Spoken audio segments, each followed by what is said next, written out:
الہی ان ادخلتنی النار اعلمت اہلہا انی احبک، اگر تو نے مجھے جہنم میں ڈال دیا تو میں اہل جہنم کو بتاؤں گا میں تجھ سے بہت محبت کرتا ہوں، میں تو اپنے خدا سے بہت محبت کرتا ہوں۔ یہ ماہ شعبان میں پڑھی جانے والی مناجات شعبانیہ کا ایک جملہ ہے۔ یہ مناجات شعبانیہ بندے کو اس کے خدا سے جوڑ دیتی ہیں۔ بندہ کہہ رہا ہوتا ہے الہی فقد ہربت الیک، پروردگار میں تیرے حضور بھاگا چلا آیا ہوں۔ ابتدا سے آخر تک بندہ یہی کہہ رہا ہوتا ہے پروردگار مجھے اپنا قرب نصیب فرما، پروردگار مجھے اپنی محبت نصیب فرما، خدایا کون ہے تیرے سوا جس کے حضور میں حاضر ہو جاؤں۔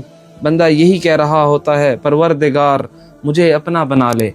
عزیزو، یہ وہی نورانی کلمات ہیں جو مولا کائنات ماہ شعبان میں روزانہ پڑھا کرتے تھے۔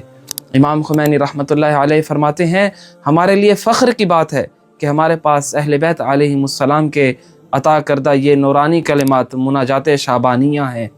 آیت اللہ جواد تبریزی فرماتے ہیں، آپ کہتے ہیں کہ اولیاء خدا ماہ شعبان کا انتظار کرتے ہیں، اس مہینے سے انس اور لگاؤ رکھتے ہیں۔ کیوں؟ صرف اور صرف مناجات شعبانیہ کی وجہ سے۔